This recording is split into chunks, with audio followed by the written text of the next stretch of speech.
کیا منہ کے بل اوندے منہ سونا ناجائز ہے؟ ہمارے ایک دوست نے سوال کیا کہ مجھے الٹا سونے کی یعنی کہ منہ کے بل یا پیٹ کے بل سونے کی عادت ہے. گھر والے بھی منع کرتے ہیں اور میں نے اہل علم حضرات سے بھی سنا ہے کہ سونے کا یہ طریقہ نامناسب ہے. لیکن مسئلہ یہ ہے کہ مجھے عادت پڑ چکی ہے اس طریقے کے مطابق سونے کی. اب میں کروں تو کیا کروں؟ نبی کریم صلی اللہ علیہ وسلم کا حدیث کا مفہوم ہے کہ آپ نے ایک شخص کو منہ کے بل الٹا لیٹے ہوئے دیکھا تو آپ نے فرمایا کہ یہ طریقہ سونے کا اللہ تعالیٰ کے ناپسندیدہ طریقوں میں سے ایک ہے. ایک دوسری روایت میں آتا ہے کہ آپ نے فرمایا کہ اس طرح کا سونا جہنمیوں کا سونا ہے. اب یہ تو ہوگی شرعی بات، لیکن دوسری طرف اگر آپ دیکھا جائے ڈاکٹر حضرات اور آج کل کے جو معالج حضرات ہیں ان کے نزدیک الٹا سونے کی کئی زیادہ نقصانات ہیں.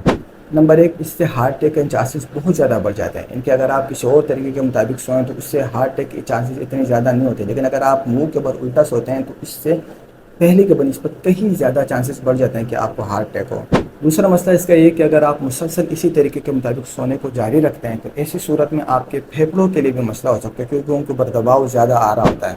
تو اتنے زیادہ مسائل کہ شرعی لحاظ سے بھی ممنوع ہیں، روحانی لحاظ سے بھی، جسمانی لحاظ سے بھی کئی قسم کی بیماریاں، چاہے وہ دل کی بیماریاں ہوں یا پھیپھڑوں کی بیماریاں ہوں یا سانس کی نالی کی بیماریاں ہوں، سب کو متاثر کر سکتی ہے. اس کے باوجود اگر کوئی شخص یہ کوشش نہیں کرتا کہ اپنے سونے کی حیت کو بدلے، ظاہری بات ہے یہ حماقت کا فیصلہ ہے. اب سوال یہ کہ انسان کرے تو کیا کرے؟ اس کے لیے ماہرین نے کئی طریقے بتائے. ایک طریقہ تو یہ بتایا کہ اپنے ٹانگوں کے نیچے تکیہ دے دے یا اپنے سینے کے نیچے تکیہ رکھے، اس کے اوپر سوئے. یہ زمین والی فیلنگ آئے گی، اس سے آپ کو نیند بھی بہتر آئے گی اور کم سے کم پہلی والی صورت سے آپ تھوڑے بہت بہتر ہوں گے.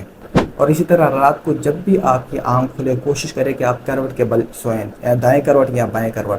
کچھ دنوں تک انشاءاللہ جب آپ مسلسل کوشش کریں گے تو انشاءاللہ اس سے آپ کی کافی حد تک بہتری آ جائے گی اور یہ جو عادت ہے آرام سے یہ چھوٹ جائے گی.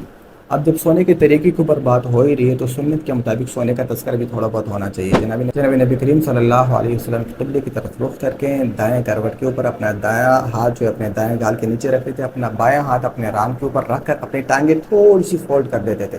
یہ سنت کے مطابق سونا ہے. سوتے وقت دعا بھی پڑھیں، اللہم بسمک اموت واحیا. ساتھ اگر آپ آیت الکرسی اور استغفار بھی پڑھ لیتے ہیں تو یہ زیادہ بہتر ہے.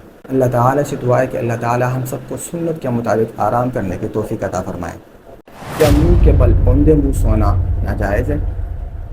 ہمارے ایک دوست نے سوال کیا کہ مجھے الٹا سونے کی یعنی کہ منہ کے بل یا پیٹ کے بل سونے کی عادت ہے. گھر والے بھی منع کرتے ہیں اور میں نے اہل علم حضرات سے بھی سنا ہے کہ سونے کا یہ طریقہ نامناسب ہے. لیکن مسئلہ یہ ہے کہ مجھے عادت پڑ چکی ہے اس طریقے کے مطابق سونے کی. اب میں کروں تو کیا کروں؟ نبی کریم صلی اللہ علیہ وسلم کا حدیث کا مفہوم ہے کہ آپ نے ایک شخص کو منہ کے بل الٹا لیٹے ہوئے دیکھا تو آپ نے فرمایا کہ یہ طریقہ سونے کا اللہ تعالیٰ کے ناپسندیدہ طریقوں میں سے ایک ہے.